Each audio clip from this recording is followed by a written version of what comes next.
Thank you so much.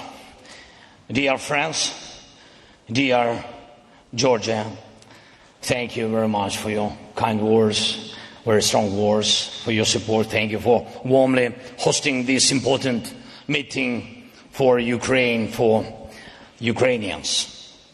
Dear Ursula, Antonio, Friedrich, Peter, Donald, Eddie, Pedro, Dick, Rosen, Petri, Christian, Kyriakos, Miloiko, all the leaders and all the participants of the conference and all who stand with Ukraine today. Thank you so much.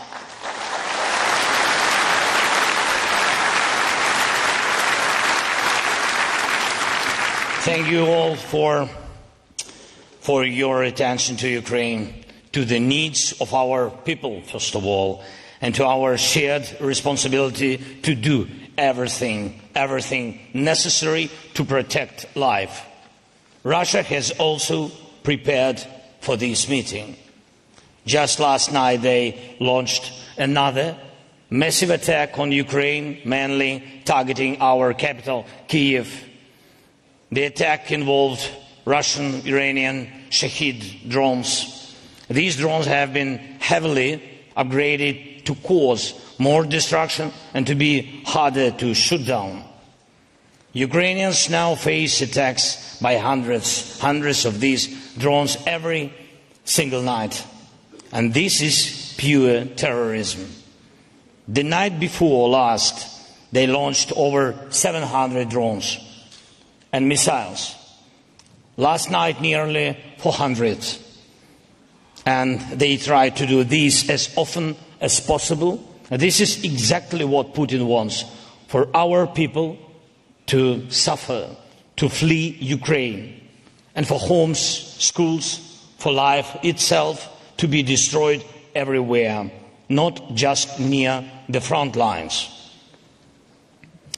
Remember, just a year ago, many people thought Russia wanted real peace, real talks, and a ceasefire.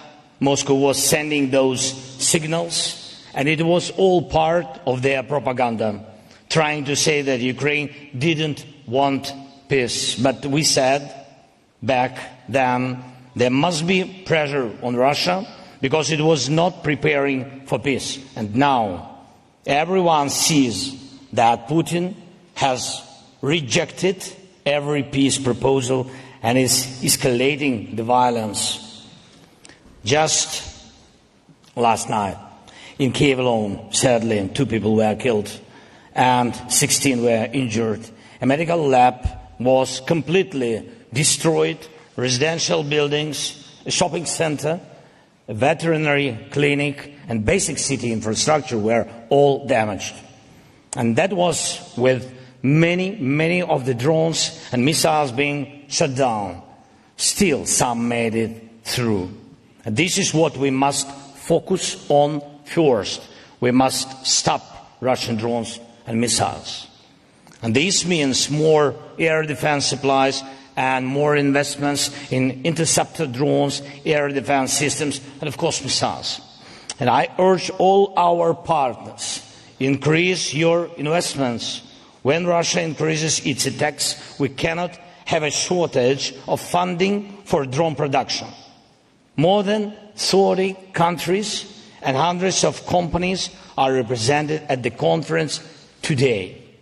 And we must reach a point where Ukraine's air defense and drone sector is supported by over 30 countries and backed by hundreds of companies, not only from Ukraine but also from Europe, the United States and beyond. Please speak to our team for details. Ukraine has some of the world's most advanced drone technologies for both offensive and defensive, and we are ready to share this expertise and these technologies with our partners. Ukraine needs investment, you need skills, you need technology, and everything we are building now to protect Ukraine will also help protect you. Secondly, I'm grateful to all countries that are part of the coalition supporting Ukraine's defense. We've created effective, really effective coalitions, effective drone coalition, and you can see how drones help us hold the life, hold front line and strike Russian military infrastructure deep inside Russia. We also have a strong aviation coalition. Thank you to all its members. Ukraine has received and is building up modern combat aviation. This is a huge, huge help. Thank you. Thank you, partners. And we've done it in record time. No other country has switched from Soviet aircraft to F-16s and Mirages this quickly. Thank you to everyone who helped. And I also want to highlight the coalition to return our Ukrainian children. Children abducted by Russia. And this is a global effort involving countries from Italy to Canada, and thank you to each one.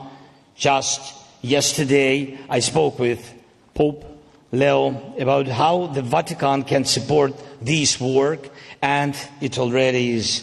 Today I'll discuss this with Georgia and other leaders as well, and we must explore every possible way to bring our children back home to their families, to Ukraine, so they don't forget who they are.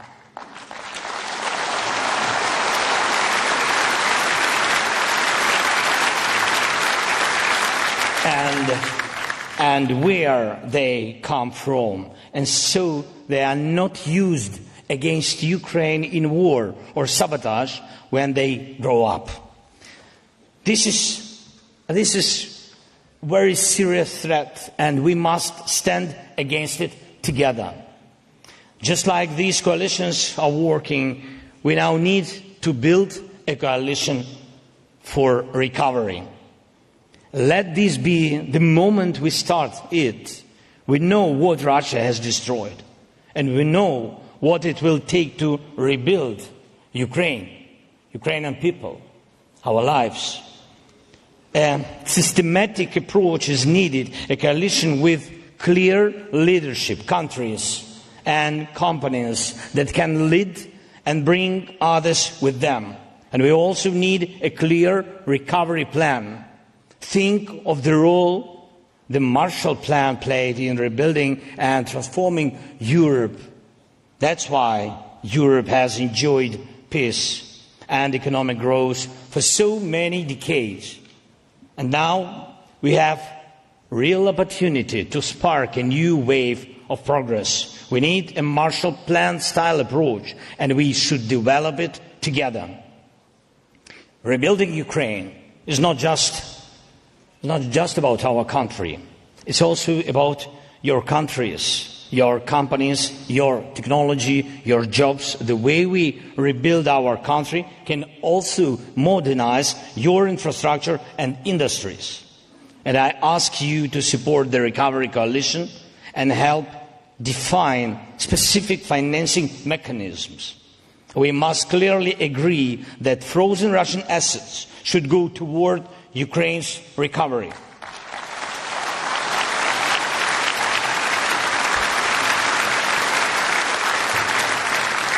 Not only the income from these assets, but the assets themselves must be used and much more actively than they are now to help save lives.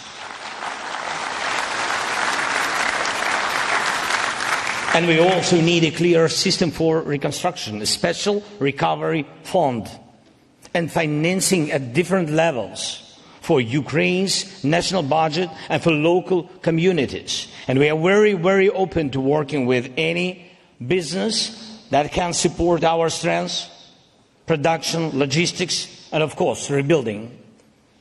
And let me emphasize one more thing.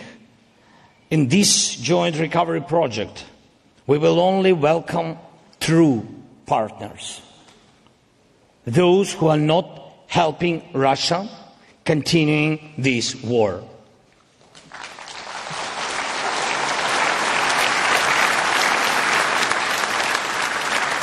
Only friends are invited to be a part of Ukraine's economic and technological recovery. And one last thing. We are already preparing for the next winter.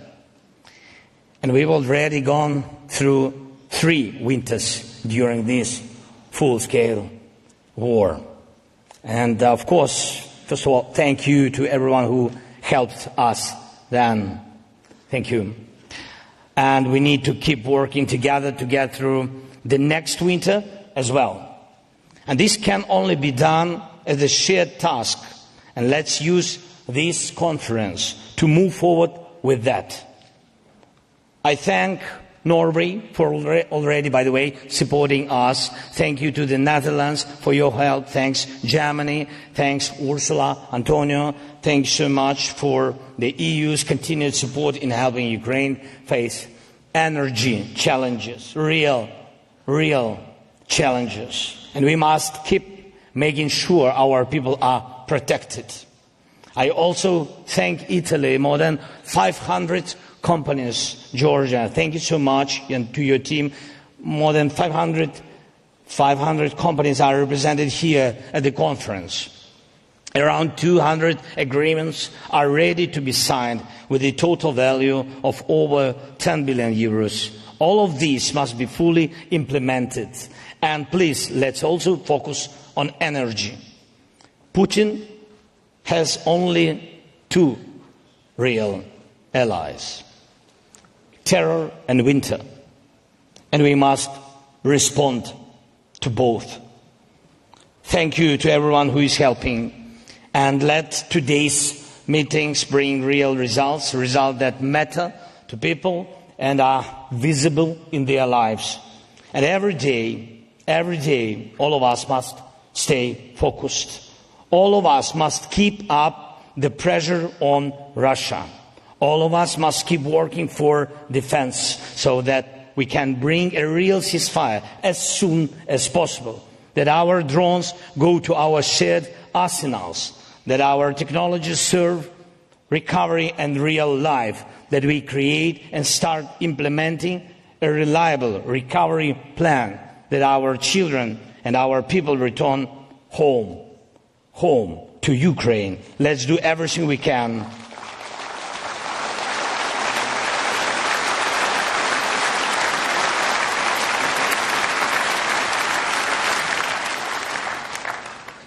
Let's do everything we can for real peace as soon as possible. Just peace. Slava Ukraini!